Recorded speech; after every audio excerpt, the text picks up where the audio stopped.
মহামুনিব আল্লাহ সুবহানাহু ওয়া তাআলার দরবারে আমরা শুকরিয়া আদায় করি, বলি আলহামদুলিল্লাহ।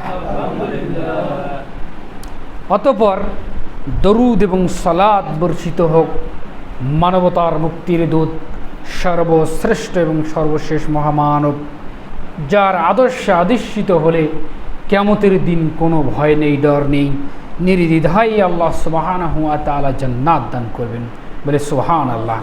সেই নবীর প্রতি আমরা দরুদ পাঠ করি, সকলে বলি সাল্লাল্লাহু আলাইহি ওয়াসাল্লাম। আল্লাহুম্মা সাল্লি ওয়া সাল্লিম আলা নবিয়িনা মুহাম্মদ সাল্লাল্লাহু আলাইহি ওয়াসাল্লাম।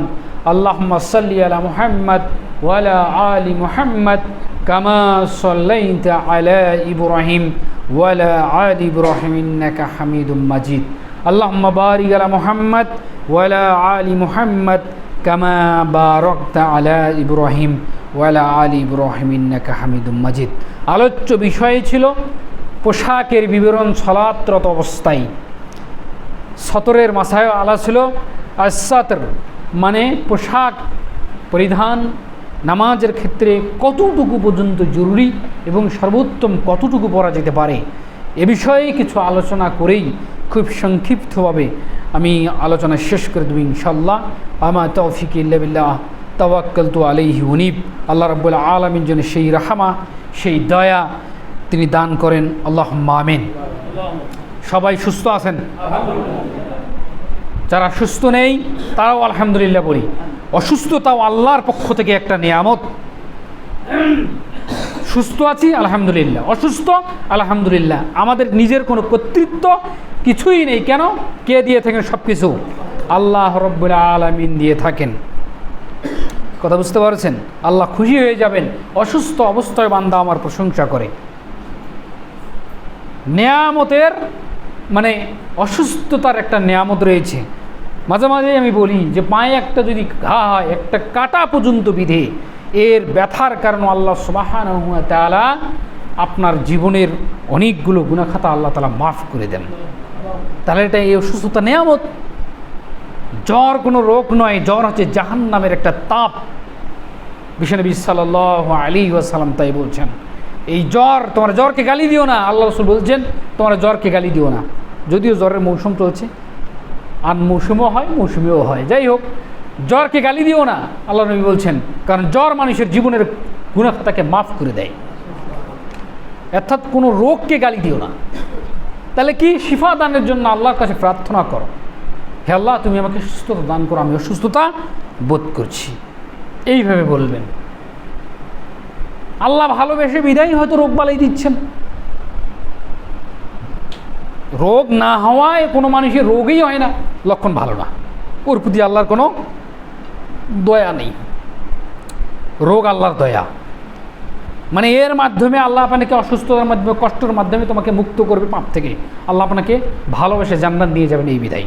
বলি আলহামদুলিল্লাহ। রোগ কামনা করছি বিষয়টা তা নাই, আল্লাহ দান করছেন, আলহামদুলিল্লাহ, আল্লাহ দিয়েছেন, আল্লাহ সুস্থতা দান করবেন। আল্লাহর কাছে পানাহা চাইতে হবে।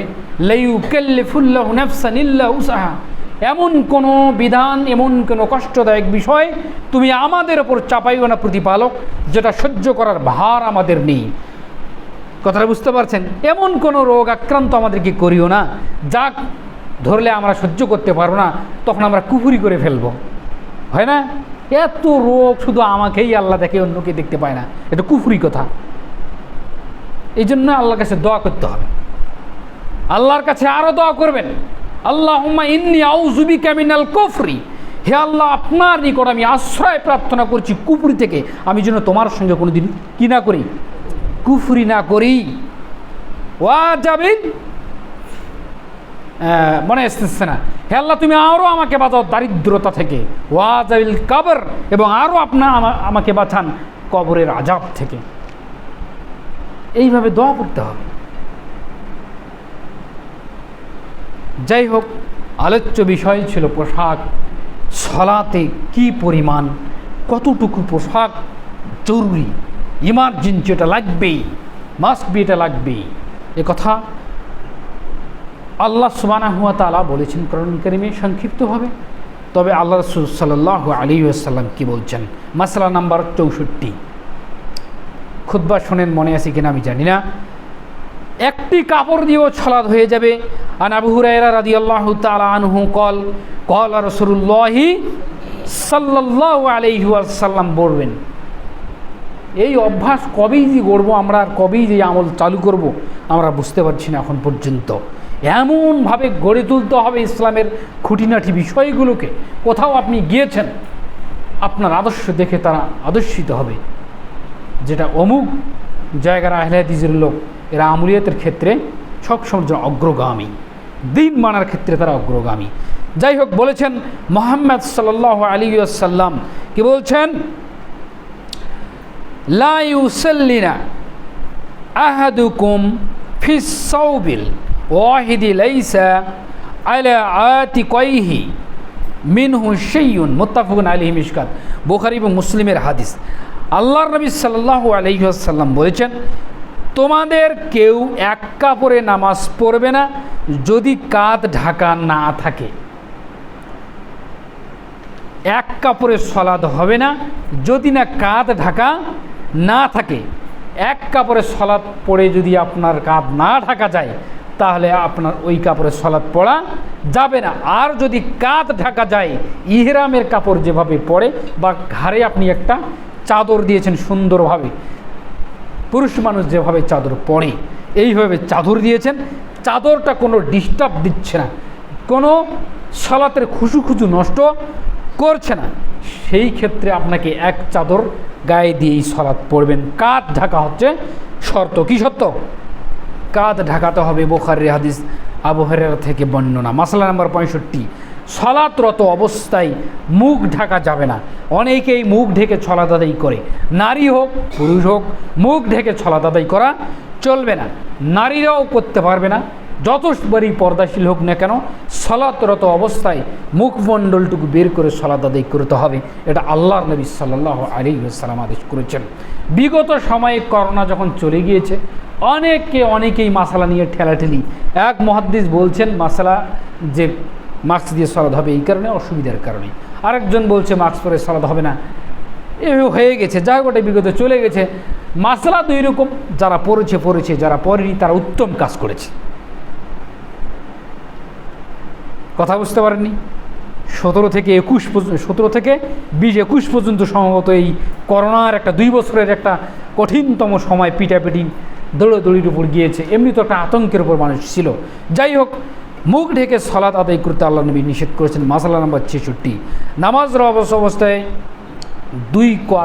দুই কোনো খোলা কাঁধের উপর দিয়ে চাদর ঝুলে সালাত নষ্ট করা নিষেধ। এখন এক কাপড়ে চাদর কাঁধ ঢাকা শর্ত।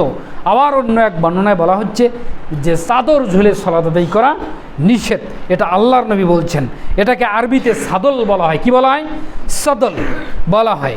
আন আবি হুরায়রা রাদিয়াল্লাহু তাআলা আনহু আন্না রাসূলুল্লাহি সাল্লাল্লাহু আলাইহি ওয়াসাল্লাম নাহা আনিস সাদল ফিস সালাতি, সালাতে তোমরা সাদল করবে না। আনিয়া গত্তি ইয়া রজুল ফাহু ওয়া রাহু, আবু দাউদ এবং তিরমিজি হাদিসটি এসেছে। সাদল করা এবং মুখ ঢেকে সালাত আদায় করা নিষেধ। সাদল কি? সাদল হচ্ছে এমন একটা চাদর আপনি গায়ে দিয়েছেন, এই চাদর সামলাতেই আপনার সময় শেষ। একদিকে উঠান তা আর একদিকে পড়ে, আরেকদিকে পড়ে তা আর একদিকে পড়ে। রুকুতে গিয়েছেন ঝুলে কাপড় ঝুলে, মানে গায়ের কাপড়, খোলা কাপড়, সেলাইবিহীন কাপড় ঝুলে পড়েছে। এটা রাফুলি দেন করতে ডিস্টার্ব দেয়।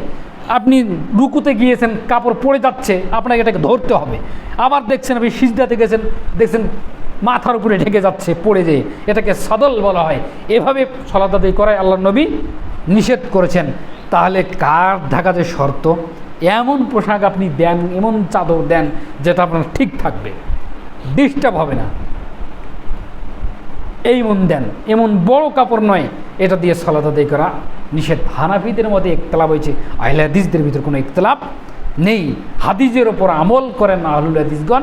এই জন্যে সদল করে সালাত আদায় করা আল্লাহর নবী সাল্লাল্লাহু আলাইহি ওয়াসাল্লাম নিষেধ করেছেন। আবু দাউদ এবং তিরমিজি, মাসলা নাম্বার 67। আন আবি হুরায়রা রাদিয়াল্লাহু তাআলা আনহু قال قال رسول الله أنه عن النبي صلى الله عليه وسلم قالت ما أسفل من الكعبين من الإجار فيه النار من الإجار ففي النار। এই বিষয়টা যদিও আমাদের সমাজে কম, আহলুল হাদিসদের ভিতরে সতর্ক থাকে আলহামদুলিল্লাহ, কিন্তু মানুষ হিসাবে, মুসলিম হিসাবে অনেক মানুষ এই ঘটনা করে। কি? নবী করিম সাল্লাল্লাহু আলাইহি সাল্লাম বলছেন, লুঙ্গি হোক, প্যান্ট হোক, পোশাক হোক, যেই অংশ গোড়ালির নিচে চলে গিয়েছে ওই অংশ তার জাহান্নামে যাবে। অনেক যুবক অনেক সৌন্দর্য সুদর্শন বাড়ানোর জন্য প্যান্টটা নিচে পড়ে না। তোমার কি সুদর্শন? মোহাম্মদ সাল্লাল্লাহু আলাইহি সাল্লাম কি কম সুদর্শন? পূর্ণিমার চাঁদ তার কাছে ফেল, বলি আলহামদুলিল্লাহ। এমন একজন রসুল, তিনি টাকনুর উপর পোশাক পরতেন। এটা তো শরী ভিত্তিতে বললাম। অনেক বছর আগে, সালটা মনে নেই, জাতিসংঘ থেকে এক খ্রিস্টান এসেছিল ভারত সফরে। তার পোশাকটা ছিল হাঁটুর নিচে এবং টাকনুর উপরে। মুসলিমরা যেভাবে পরে ঠং ঠঙ্গা করে, তাকে প্রশ্ন করেছিল সাংবাদিকগণ, আপনি পোশাকটা এইভাবে পরেন কেন? তা তিনি বৈজ্ঞানিক দৃষ্টিতে বলেছিলেন, যারা পোশাক টাকনুর নিচে পরে তাদের, বলাই না ওটা ঠিক আছে, তাদের পোশাকটা টাকনুর নিচে পড়ে তাদের বার্ধক্যজনিত রোগে আক্রান্ত হয় এবং যৌন ক্ষমতা দুর্বল হয়ে যায় এবং অনেকগুলো রোগ হয়, তার ভিতর ক্যালোরি নষ্ট হয়ে যায়। এই কারণে তারা উপরে পড়ে। তা আজ থেকে 1450 বছর পূর্বে মুহাম্মদ সাল্লাল্লাহু আলাইহি ওয়াসাল্লাম কী বলছেন? পোশাক কোথায় পড়তে? উপরে পড়তে। এটা তো দুনিয়াবি কল্যাণ, অকল্যাণ। আর আল্লাহর নবী কি বললেন? পরকালের ব্যাপারে বললেন যে ফাফিন্নার, ওই অংশটুকু তার কোথায় যাবে? দুনিয়াতেও ক্ষতিগ্রস্ত হওয়া গেল, পরকালেও ওই অংশটা কোথায় গেল? জাহান্নামে। সেটা অজ্ঞতাবশত হোক বা বিচক্ষণার সাথে হোক। বিচক্ষণার সাথে যদি কেউ পড়ে, সে অহংকারী, পুরো মানুষটা জাহান্নামে যাবে। আমার কথা বুঝতে পারছেন তো? যদি আমি পড়বো কি হবে, এটা হচ্ছে কি বলেন তো? অহংকারী।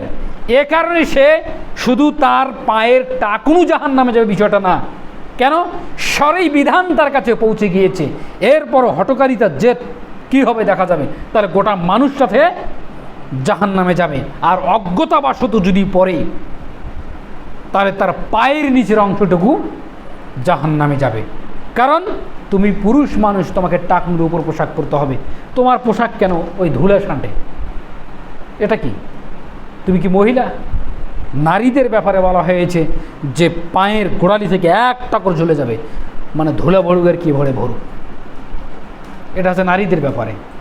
এটা তো নারীরা করে না, পুরোটাই উল্টা। ছেলেরা পরে প্যান্ট টাকুনুর গোড়ায় প্যান্ট ঢুকে দিয়েছে, লুঙ্গি নিয়ে গেছে ধুলে সানটা, আর নারীরা ওপর দিকে উঠাচ্ছে। পুরো সিস্টেমটা উল্টা।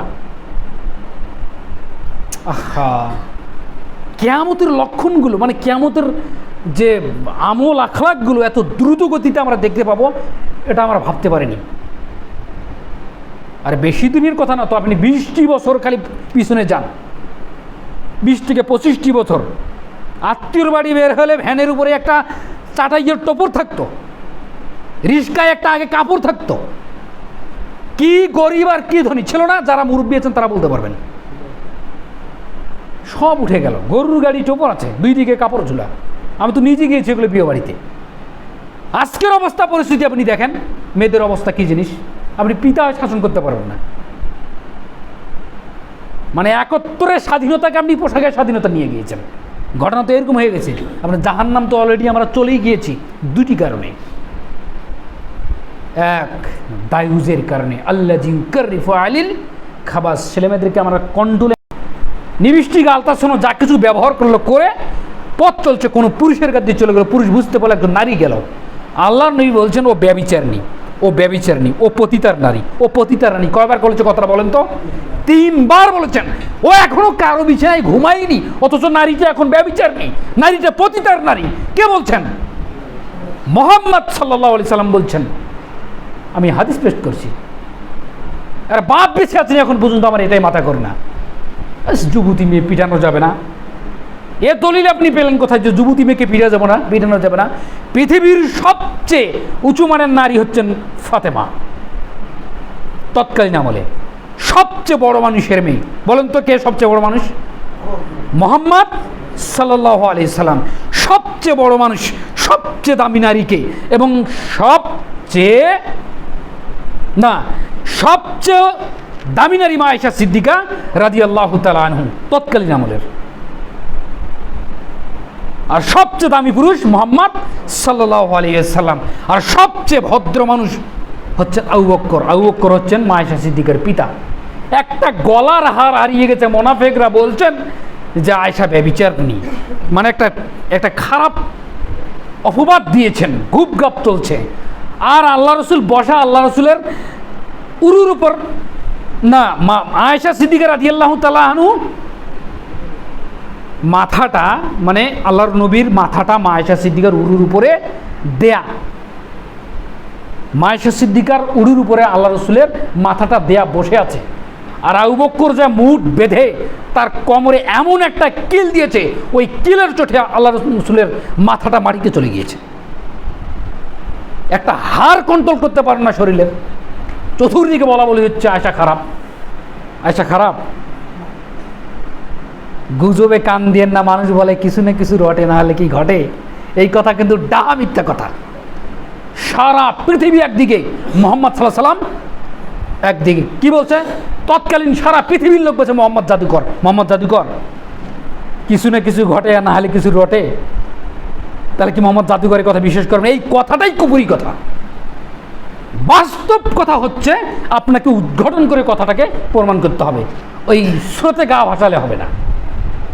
এত বড় মানুষ মাথা দিয়ে শুয়ে আছেন, এত বড় দামি মহিলাকে মারলেন, বিবাহিত মেয়েকে মারলেন, আর আপনার মেয়েটা বাড়ি দেশে মারতে পারবেন না, মেয়েটাকে শাসন করতে পারবেন না, ছেলেটাকে পিটাতে পারবেন না, আপনি আবার বাপ। অসম্ভব, এটা হতে পারে না।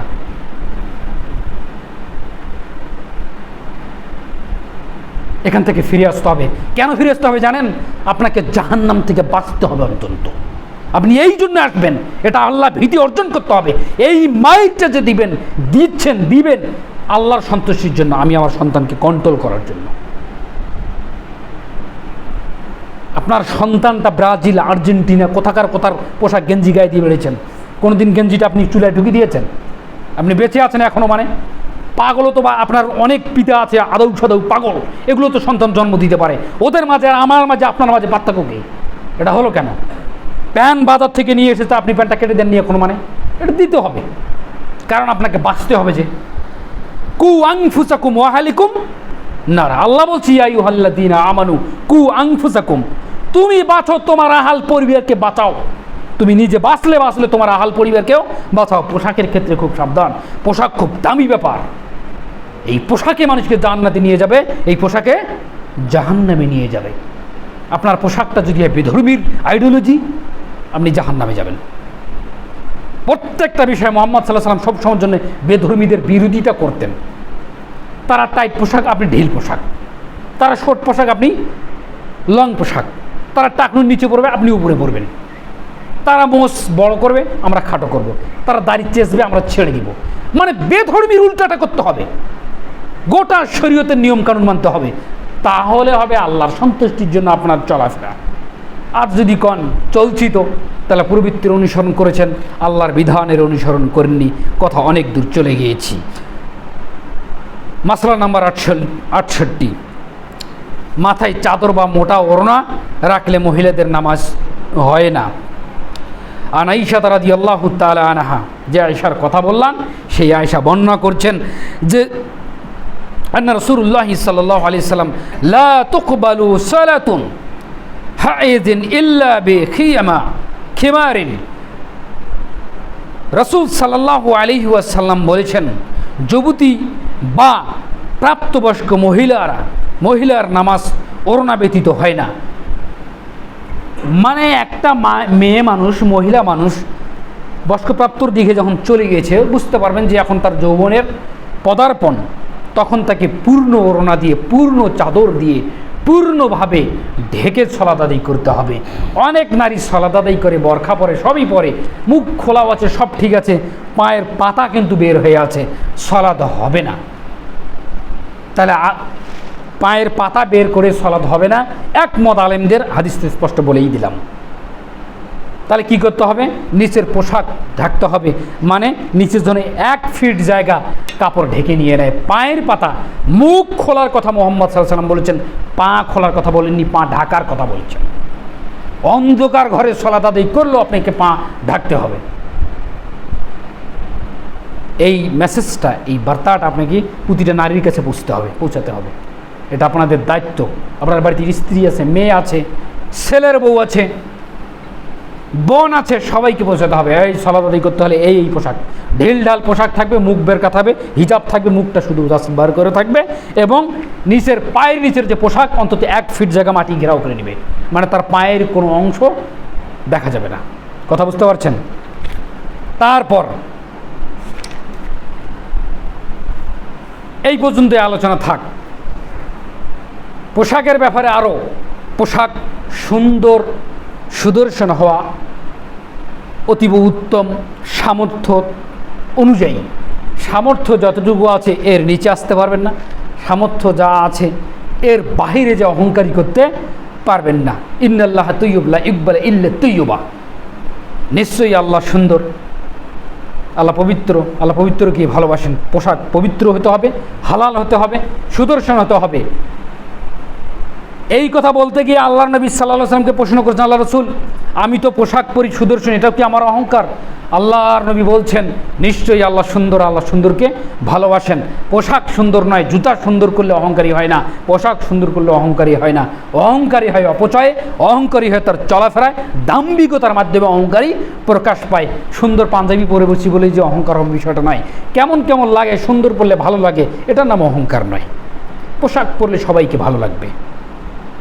আল্লাহ সুন্দর, আল্লাহ সুন্দরকেই পছন্দ করেন।